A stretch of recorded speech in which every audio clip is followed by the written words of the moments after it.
dose makes the poison. But is there a dose that makes a psychonaut? How much jungle gym juice does it take to make an NPC become self-aware? Does the 2A work in the 5D? Let's find out. Psychonaut has become a parody, a meme. It's a word used nowadays to conjure up the image of someone enthusiastic about psychedelic drugs. And that's precisely why the word has become almost meaningless. You see, psychedelics are only a small fraction of all the elements that we can modulate to affect our awareness and shape our reality tunnel. And the psychonaut is so much more than just a pharmaconaut. After all, the prefix psycho in psychonaut refers to the mind, not psychedelics. It is the mind that which the psychonaut navigates, not psychedelics. Psychedelics have become synonym for a sort of instant enlightenment pill for those that do not want to put in the hard work for decades on end. But how much of this newfound awareness can actually be integrated?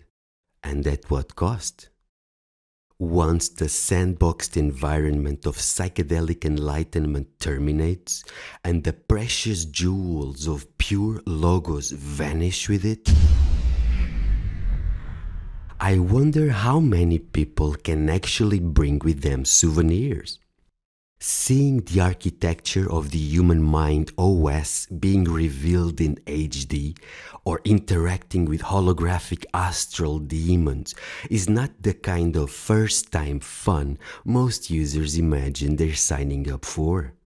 In the astral, the average schmo has even less discernment or dexterity and will probably spend time signing 5D petitions to help symbolically challenged machine elves get specialized education.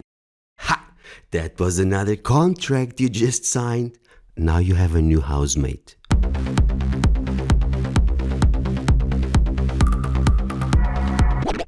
And those that actually are equipped to navigate symbolic hyperspace by sugarcoating and idolizing everything psychedelics are not making their experiences any safer nor more fruitful. Imagine you're walking through a forest and you stumble upon a portal. Automatically believing that this portal must be here for your own good and that everything and everyone you'll meet on the other side certainly has your best interest at heart, is as naive and domesticated as it sounds, and it's exactly how you leave your sovereignty behind. But that's the state of New Age psychonautica today.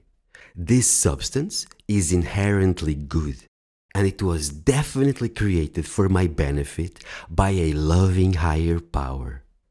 I am open to receive all the visions which I'll be shown, all of which will certainly be true, and I welcome all the entities I will meet, all of which will have my best interest at heart, guaranteed.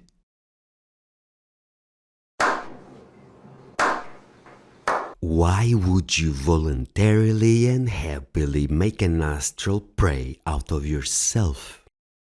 Even by simply being aware that in this game arena where we find ourselves spawned into, these psychedelic tools and the dimensions and entities they unlock are quite probably neutral at best and inverted at worst changes so much. After all, the awareness that evil trickster entities exist in the spirit world is integral to virtually all shamanic traditions.